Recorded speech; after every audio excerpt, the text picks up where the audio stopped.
బంగ్లాదేశ్లో హిందువుల పైన చాలా దుర్మార్గమైన చర్యలు చోటు చేసుకుంటున్నాయి. ఏకంగా నాకు ఈ విషయం చెప్పడానికి కూడా కొంత బాధగానే ఉంది. హిందువుల పైన ఊచ కోతకొస్తున్నారు.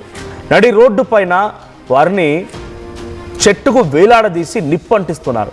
మొన్న ఏకంగా దీపు చంద్రదాస్ అనేటువంటి ఒక వ్యక్తిని ఇక్కడ చూడండి, విజువల్స్లో ఇక్కడ ఫ్లెక్సీలు కనబడుతున్నాయి. ఆ ఫ్లెక్సీలో ప్రధానమంత్రి నరేంద్ర మోదీ ఫోటో ఉంది.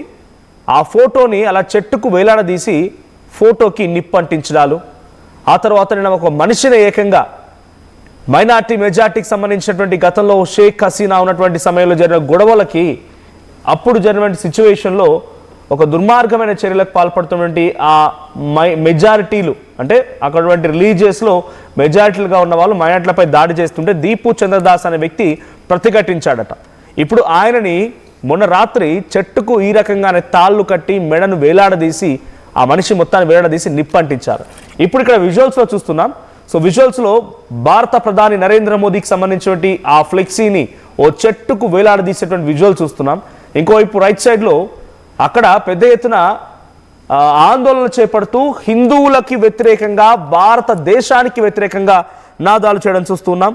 సో షరీఫ్ ఉస్మాన్ హాదీ అక్కడ అవామీ లీగ్ అనేటువంటి షేక్ హసీనా పార్టీకి వ్యతిరేకంగా ఉద్యమాన్ని నడిపించినటువంటి వ్యక్తి మరణంతో మరింతగా భారత్పై ఉధృతం పెరిగింది. అయితే అక్కడ మరణించింది కారణం వాడినెవడు చంపాడు, వాడెట్లా చచ్చిపోయాడు మనకు అవసరం లేదు. కానీ ఆ మరణానికి కూడా భారతదేశాన్ని బూచిగా చూపించే ప్రయత్నం బంగ్లాదేశ్ ఏదైతే చేస్తోందో బంగ్లాదేశ్ యొక్క కుటిల యత్నాలు, కుట్ర ప్రయత్నాలు అర్థమవుతున్నాయి. సో బంగ్లాదేశ్ వ్యాప్తంగా ఇప్పుడు చాలా బాధపడే విషయం ఏంటంటే హిందూ మహిళల పైన విచక్షణరహితంగా దాడులు చేయడాలు, అఘాయిత్యానికి పాల్పడ్డాలు, హిందూ మహిళల జుట్టు పట్టుకొని ఈడ్చుకెళ్లడాలు, వారిని కొట్టడాలు, వారిపై మానభంగాలు చేయడాలు, వారిని ఇబ్బంది పెట్టడాలు జరుగుతున్నాయి. ఇక బుర్కా ధరించలేదంటూ కాళ్లతో తన్ని నిరసన వ్యక్తం చేస్తున్నారు. మరో ఘటనలో దీపు చంద్రదాస్ అనేటువంటి వ్యక్తిని కూడా హతమార్చడం చూసాం. అతన్ని హతమార్చి చెట్టు కట్టేసి నిప్పంటించి ఇంక్విలాబ్ మంచా నేత హాదీ మృతితో మరింతగా రెచ్చిపోయే విధంగా అక్కడ నిరసనలు వ్యక్తమవుతున్నాయి. సో ఇంక్విలాబ్ మంచా నేత హాదీ మృతి అక్కడ వాళ్ళు చెప్తున్న విషయం ఏంటంటే బంగ్లాదేశ్ సంబంధించినటువంటి అక్కడ నిరసనకారులు ఆయన నిరసన తెలుపుతూ ఉండగా ఎవరో ఒక నలుగురు వ్యక్తులు ఒక వాహనంలో వచ్చి ఆయనని గన్తో పేల్చి అక్కడి నుంచి వెళ్ళిపోయారంట. వారు భారతీయులే, ఇక్కడ చంపేసి భారతదేశానికి పారిపోయారు. భారతదేశానికి ఎంత స్థాయిలో అక్కడ బంగ్లాదేశ్లో వ్యతిరేకత రావడం గల ప్రధాన కారణం ఒకటి, యూనస్ ప్రభుత్వం వచ్చిన తర్వాత భారతదేశానికి బంగ్లాదేశ్ మొత్తానికి కూడా ఆ ఉన్నటువంటి కొంతమైన సత్సంబంధాలు మొత్తం తెగిపోయాయి. ఆ తర్వాత షేక్ హసీనా వచ్చి ఇక్కడ ఆశ్రయం పొందడం, ఇక్కడ శరణార్థిగా ఉండడం బంగ్లాదేశ్ ప్రభుత్వాన్ని, అక్కడటువంటి యూనస్ ప్రభుత్వాన్ని కొంత మనకు వ్యతిరేకంగా మార్చాయి. ఇక్కడ ప్రధానమైన కారణం ఇస్లామిక్ దేశంగా మార్చినటువంటి యూనస్ ప్రయత్నాన్ని ఎప్పటికప్పుడు ఎండగడుతూ ఉన్నారు. సో ఇస్లామిక్ దేశంగా మార్చాలంటే వేరే దేశాల నుంచి వారికి ఆర్థిక స్థితిగతులు రావాలనో లేకపోతే వాళ్ళకు కొంత స్ట్రెంత్ రావాలి కదా. ఆ స్ట్రెంత్ ఎక్కడి నుంచి వస్తోంది? చైనా నుంచి వస్తోంది, అటు పాకిస్తాన్ నుంచి వస్తోంది. సో ఈ రెండు దేశాలు కూడా భారత్కి వ్యతిరేక దేశాలే. సో భారత్కి వ్యతిరేకంగా ఉన్నటువంటి ఈ రెండు దేశాల నుంచి సపోర్ట్ వస్తుంది కాబట్టి డెఫినెట్గా మనం కూడా భారత్కి వ్యతిరేకంగా మారాలనే ఒక ఆలోచన వాళ్ళ మెదడులో చాలా బలంగా పడిపోయింది. సో ఏమీ జరిగినా అది భారతదేశానికి లింక్ పెడుతున్నారు. షేక్ హసీనాని భారత్కి రమ్మని భారత ప్రభుత్వం కోరలేదు, భారతీయులకు అంతకంటే అవసరం కూడా లేదు. తనేదో ప్రాణాలు పోతాయి, తన ఇంటికి చుట్టుముట్టారు నిరసనకారులు, తన నివాసానికి చుట్టుముట్టారు, తన ఉండేటువంటి గదిలోకి వెళ్ళారు, తన అల్మారాని పలగొట్టారు, తను వేసుకునే బట్టలను కూడా బయటకు తీసుకొచ్చి నిప్పంటించారు. అటువంటి సిచ్యువేషన్లో తను పారిపోయి మన దగ్గరికి వచ్చి శరణార్థిగా ఉండి నమస్కరించి మమ్మల్ని కాపాడండి అయ్యా అన్నప్పుడు, సరే ఒక ఆడామే తర్వాత ఓ దేశానికి సంబంధించి ప్రధానిగా ఉంది, కొన్నేళ్ల పాటుగా అక్కడ ప్రధానిగా పనిచేసింది, మనతో సత్సంబంధాలు కొనసాగించింది కదా అని చెప్పి ఒక శరణార్థిగా ఉండడానికి అవకాశం కల్పించింది భారత్. ఇక ఆ తర్వాత నుంచి ఈ ఉద్యమాలని మరింతగా రెచ్చగొడుతూ బంగ్లాదేశ్ యూనస్ ప్రభుత్వం ఇస్లామిక్ దేశంగా మార్చాలి, పాకిస్తాన్ చైనాతో జతకట్టాడు కాబట్టి భారత్కు వ్యతిరేకంగా ఉండాలి, షేక్ హసీనా లాంటి వ్యక్తుల్ని భారత్ ఆశ్రయం కల్పించింది కాబట్టి భారత్కు వ్యతిరేకంగా ఉండాలి, ఇలా ప్రతి అంశంలో కూడా భారత్కి వ్యతిరేకంగా ఉండే ఆలోచనతో వెళ్తూ ఉన్నారు. సో ఇంటర్నేషనల్ క్రిమినల్ ట్రిబ్యునల్ కింద షేక్ హసీనా గతంలో తను ప్రధానిగా ఉన్న సమయంలో అక్కడ నిరసనలు కొనసాగుతూ ఉంటే ఆ నిరసనల్ని అణిచివేయడం కోసం చాలామంది అరెస్ట్ చేసింది. ఆ తర్వాత అక్కడ ఉన్నటువంటి పోలీస్ భద్రతా బలగాలకి ఆదేశాలు జారీ చేస్తూ అందరినీ హతమార్చండి, వాళ్ళని కాల్చిపడిన ఆదేశాలు జారీ చేసిందట. ఆ రకంగా తన ఆదేశాలని పాటించిన పోలీస్ అధికారులు చాలా మంది మరణానికి కారణమయ్యారు. అయితే యుఎస్ ప్రభుత్వం అధికారులు అంటే అక్కడ వాళ్ళు తాత్కాలిక ప్రభుత్వాన్ని ఏర్పాటు చేసిన తర్వాత కోర్టులో ఈ అంశం చర్చ జరిగి విచారణ జరిగి షేక్ హసీనాకి కొన్ని అంటే సుమారుగా 4-5 కేసులు ఉన్నాయి. దాంట్లో కొన్ని కేసుల్లో తనకి 20 ఏళ్ల జైలు శిక్ష, కొన్ని కేసుల్లో మరణశిక్ష ఇలా విధించడం జరిగింది. సో మరణశిక్ష విధిస్తూ నిర్ణయం తీసుకుంది. షేక్ హసీనాతో పాటుగా ఒక ఉన్నత పోలీస్ అధికారికి ఇద్దరికి మరణశిక్ష అండ్ ఒక పోలీస్ అధికారికి ఢాకా పోలీస్ కమిషనర్కి మాత్రం కొంత 5 ఏళ్ల పాటుగా జైలు శిక్ష, కొంత ఫైన్ విధించింది. ఎందుకంటే తన అప్రూవర్గా మారిపోయాడు, తను నిజాన్ని ఒప్పుకున్నాడు. ఎస్, షేక్ హసీనానే చంపమని చెప్పిందని చెప్పినటువంటి విషయాన్ని నిజాన్ని ఒప్పుకున్నాడు కాబట్టి తనకి శిక్షను తగ్గించారట. సో ఇప్పుడు ఏం జరుగుతోంది, తనకి శిక్షను విధించాలి కాబట్టి భారత ప్రభుత్వం తనని వదిలేయాలి. 1-2 సార్లు ఏదో అక్కడ నినాదాలు వినిపించాయి, ఎక్కడ అఫీషియల్ లేఖ లేదు. అఫీషియల్గా భారత ప్రభుత్వానికి షేక్ హసీనాని అప్పగించమని ఎక్కడ ప్రభుత్వం నుంచి ఒక లేఖ కానీ, ఆర్మీ నుంచి ఒక లేఖ కానీ, ఏదైతే ఇంటర్నేషనల్ క్రైమ్ ట్రిబ్యునల్ నుంచి ఉందో వాళ్ళకి తెలుసు భారత్లో ఆశ్రయం పొందుతుందని చెప్పి, అక్కడి నుంచి కానీ ఒక లేఖ లేదు. కాబట్టి ఆ శిక్షని అమలు చేయాలని వాళ్ళు కోరుకుంటున్నప్పటికీ ఇక్కడి నుంచి వెళ్ళడానికి తను నిరాకరిస్తోంది. పైపెచ్చు భారత ప్రభుత్వం కూడా ఎక్కడ రియాక్ట్ అవ్వలేదు. సో నిజంగానే వాళ్ళు ఛాలెంజ్ చేయాలనుకుంటే, నిజంగానే వాళ్ళు దీనిపై చూడాలనుకుంటే వాళ్ళు ఏం చేయాల్సి ఉండేది, యూఎన్ఓలో ఛాలెంజ్ చేయాలి. యునైటెడ్ నేషన్ ఆర్గనైజేషన్లో ఛాలెంజ్ చేయండి, భారత్కు వ్యతిరేకంగా లీగల్గా కొట్లాడండి. కానీ భారత్కి వ్యతిరేకంగా లోపల భారతదేశంలో అత్యధికంగా ఉండే జనాభా హిందూ జనాభా సంఖ్య ఎక్కువగా ఉంటుంది.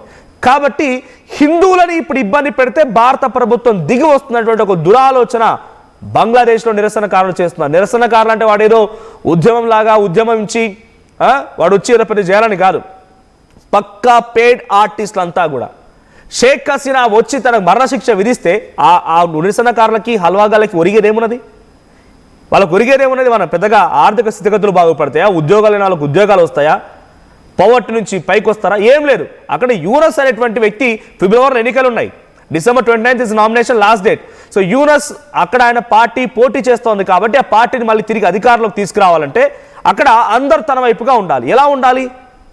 ఎన్నికలకు సంబంధించి ఒక ఎమోషన్ని రెచ్చగొట్టాలి, ఎమోషన్ని క్యారీ ఫార్వర్డ్ చేయాలి. అందుకే ఇప్పుడు ఈ షేక్ హసీనాకి వ్యతిరేకంగా, భారత్కి వ్యతిరేకంగా, హిందువులకు వ్యతిరేకంగా ఒక ఎమోషన్ రెచ్చగొట్టి అక్కడ మెజారిటీ మొత్తాన్ని కూడా తమ వైపు తిప్పుకునేందుకు యూనస్ ప్రయత్నం చేస్తున్నాడు. ఎవరైతే తన ఆలోచనకు అనుగుణంగా ఇస్లామిక్ దేశంగా మార్చాలనో, లేదంటే తన ప్రభుత్వం అధికారంలోకి రావాలనో, లేకపోతే తన పార్టీ అధికారంలోకి రావాలని ఆలోచన చేస్తున్న వారు మాత్రమే డబ్బులు తీసుకొని ఉద్యమాలు చేస్తున్నారు. కానీ నిజానికి షేక్ హసీనాకి అక్కడ మరణశిక్ష విధించినంత మాత్రాన వాళ్ళ పోరాటాలకి ఎటువంటి ఫలితం ఉండదు. ఏంటి అక్కడ వాళ్ళు ఉద్యోగాల కోసం పోరాడుతున్నారా? షేక్ హసీనాకి మరణశిక్ష విధిస్తే ఉద్యోగాలు వస్తాయా? వాళ్ళ లీగల్గా వాళ్ళకున్న కాన్సిక్వెన్స్ వాళ్ళకు ఉంటాయి. షేక్ హసీనాను వెళ్ళిన తర్వాత అక్కడ తనకి మరణశిక్షణ విధిస్తారా, ఏం చేస్తారో వాళ్ళ ఇష్టం అది. బట్ దీని ద్వారా భారతదేశాన్ని బూచిగా చూపించే ప్రయత్నం, కుటిలయత్నం ఏదైతే ఉందో దీని వెనుక తప్పకుండా పాకిస్తాన్ హస్తం ఉందనేది మాత్రం చాలా స్పష్టంగా అర్థమవుతోంది. ఒకవైపు బంగ్లాదేశ్లో నిరసనలు జరుగుతూ ఉండగా ఇంకోవైపు ఇటు బాలాకోట్ నుంచి ఒక మహిళ, పాకిస్తాన్కి సంబంధించినటువంటి మహిళ ఇక్కడికి ఎంట్రీ ఇచ్చి తను ఒక జైష్-ఈ మహమ్మద్ ఉగ్రవాద సంస్థకు సంబంధించిన మహిళా విభాగాన్ని ఏర్పాటు చేయాలనుకుందని అర్థం చేసుకోండి. ఎటువంటి కుట్రలు మన చుట్టూ జరుగుతున్నాయో, భారతీయుల చుట్టూ ఎటువంటి కుట్రలు జరుగుతున్నాయో అర్థం చేసుకోండి. జమాత్ ఉల్ మోమినాత్ అనేటువంటి ఒక ఉగ్రవాద సంస్థని మహిళా విభాగాన్ని తయారు చేయడం కోసం వచ్చిందంట. కానీ తను విచారిస్తాను ఏం చెప్తుందంటే, ఇనిషియల్గా వచ్చినప్పుడు ఎవరమ్మా నువ్వు ఏడుకొచ్చావని చెప్పి పోలీసులు అడిగితే చెప్పిన మాట ఏంటట అంటే, తను మా నాన్న నన్ను కొట్టాడు కాబట్టి నేను ఈ బార్డర్ దాటి వచ్చేసాను, దారి తప్పి వచ్చానని చెప్తుందంట. మాట చెప్తే కనీసం అది అబద్ధమైన అతికినట్టుగా ఉండాలి. కానీ దాన్ని ఎంత బూచిగా హాస్యాస్పదంగా చెప్పిందంటే, మా నాన్న కొడితే దారి తప్పి వచ్చానని చెప్తుందంట. సో చాలా పెద్ద ఎత్తున ఒక బిగ్గెస్ట్ హ్యాపెనింగ్స్ జరుగుతున్నాయి మన చుట్టూ మొత్తం కూడా. బంగ్లాదేశ్లో మరోసారి హిందువులని ఊచకోతకొస్తున్నారు, హిందూ మహిళలపై అఘాయిత్యానికి పాల్పడుతున్నారు, హిందూ మహిళల్ని బుర్కా ధరించాలని చెప్పి ఫోర్స్ చేస్తున్నారు, ధరించకపోతే కొడుతున్నారు, దాడులు చేస్తున్నారు, తంతున్నారు, చాలా తీవ్రంగా వారిని గాయపరుస్తున్నారు. ఒకసారి ఈ అంశం పైన AP deputy CM Pawan Kalyan కూడా ట్వీట్ చేశారు. ఒకసారి ఆయన ట్వీట్ చూద్దాం.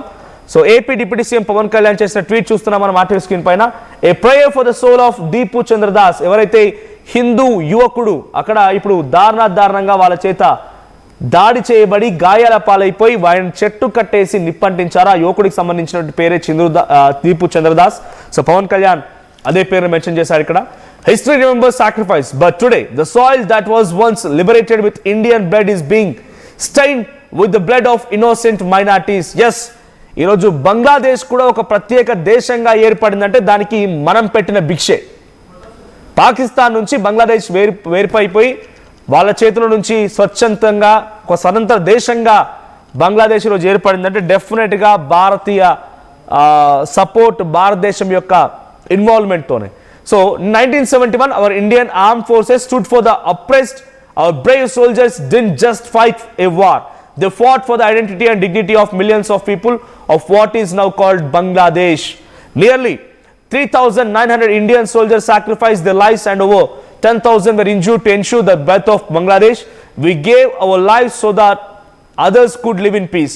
So మన ప్రాణాన్ని మనం త్యాగం చేశాం ఇతరుల యొక్క శాంతి కోసం, ఇతరుల యొక్క స్వేచ్ఛ వాయువుల కోసం, వారికి స్వతంత్రం కోసం. మన భారతీయ ఆర్మీ 3,900 మంది మరణిస్తే 10,000 మందికి పైగా గాయాలైతే వారందరి యొక్క త్యాగం ఈరోజు బంగ్లాదేశ్ ఏర్పడింది. సో నెక్స్ట్ ప్లే చేయండి. But today peace is just a word, persecution is the reality. According to the Bangladesh Hindu Buddhist Christian Unity Council,